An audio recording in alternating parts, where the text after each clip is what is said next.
તો વડોદરાથી મહત્વપૂર્ણ સમાચાર સામે આવી રહ્યા છે, જ્યાં વડોદરામાં માત્ર 2.5 ઇંચ વરસાદમાં પડ્યા ખાડા.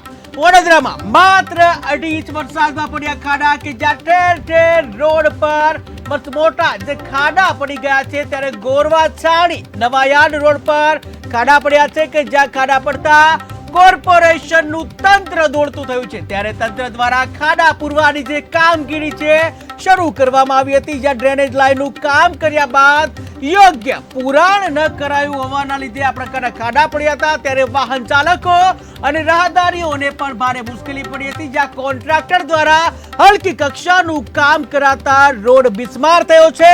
ત્યારે કોર્પોરેશને થોડા સમય પહેલા જ બનાવ્યો હતો આ રોડ. કે મહત્વપૂર્ણ સમાચાર અમદાવાદથી સામે મહત્વપૂર્ણ સમાચાર વડોદરાથી સામે આવી રહ્યા છે. વડોદરામાં પણ જે રીતે અમદાવાદમાં ખાડા પડતા હોય એ રીતે વડોદરામાં પણ જે ખાડા પડી રહ્યા છે કે જ્યાં રોડ છે સામાન્ય 2.5 ઇંચ વરસાદમાં જ રોડ ઉપર ઠેર ઠેર ખાડાઓનું રાજ જોવા મળ્યું. ટીવી સ્ક્રીનના દ્રશ્યો તમે જોઈ રહ્યા છો. આ દ્રશ્યો છે સંસ્કારી નગરી વડોદરાના કે જ્યાં ઠેર ઠેર રોડ ઉપર જે કહી શકાય રોડ ઉપર ખાડા પડી જવાને જે બનાવ બન્યા છે, જ્યાં ટીવી સ્ક્રીનના દ્રશ્યો તમે જોઈ રહ્યા છો, જ્યાં વાહન ચાલકો પણ હાલક ડોલક થઈ અને વાહન ચલાવવા મજબૂર બની ગયા છે. ત્યારે માત્ર 2.5 ઇંચ વરસાદમાં જ ખાડા રાજ જોવા મળ્યું. ઠેર ઠેર રોડ ઉપર મોટા ખાડાઓ જોવા મળ્યા. ગોરવા છાણી નવાયાર્ડ જે રોડ છે ત્યાં ખાડા જોવા મળ્યા. ખાડા પડતા કોર્પોરેશનનું તંત્ર હતું, કોર્પોરેશનનું તંત્ર દોડતું થયું હતું અને જ્યાં તંત્ર દ્વારા ખાડા પૂરવાની જે કામગીરી શરૂ કરવામાં આવી હતી, ત્યારે ડ્રેનેજ લાઈનનું કામ જે કર્યા બાદ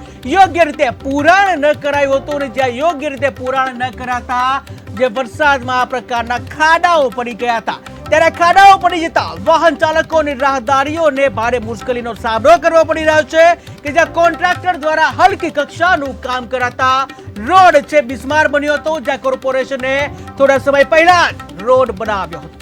આ વડોદરામાં ગોરવા વિસ્તાર આવેલો છે. આનો મધુનગરનો પાર્ટ કહેવામાં આવે છે. અહીંયા આગળ ગઈકાલે એક બનાવ એવો બન્યો કે પહેલા જ વરસાદની અંદર અહીંયા આગળ ઠેર ઠેર એક જ રોડ પર લગભગ 8 થી 10 ભૂવા પડી ગયા. હવે આ ભૂવા પડવાનું કારણ એ છે કે ભાઈ 4 મહિના પહેલા અહીંયા આગળ એક પાઇપલાઇનનું ગટરની પાઇપલાઇનનું કામ કરવામાં આવ્યું, પણ જે તે કોન્ટ્રાક્ટર દ્વારા આની અંદર વ્યવસ્થિત ચરી ભરવામાં નથી આવી. બીજું, કોર્પોરેશનના અધિકારીઓ દ્વારા આનું વ્યવસ્થિત મોનિટરિંગ કરવામાં નથી આવ્યું. પાટો પણ કહેવા જઈએ કે કોર્પોરેશનના અધિકારીઓની જે જવાબદારીઓ છે જવાબદારીમાંથી મુક્ત થઈ ગયા એવું લાગે છે મને. કે એનું કારણ છે કે ભાઈ રસ્તો બની ગયો, ગટર લાઈન નખાઈ ગઈ, ઉપર ઠીંગડા મારી લીધા એટલે એમની જવાબદારી સંપૂર્ણપણે પતી જાય છે. પણ સૌથી મોટો પ્રોબ્લેમ એ થાય છે કે વરસાદ આવે છે ત્યારે કોર્પોરેશન તંત્રને આવા જે ભૂવા પડી ગયા છે એની પાછળ તમામ ખર્ચો કોર્પોરેશનને ભોગવવાનો હોય છે. એટલે કે ભવિષ્યની અંદર જો આ આવું બનાવ બન્યો છે, એવો બનાવ બને તો કોર્પોરેશનને કરોડો રૂપિયાનું નુકસાન જાય છે.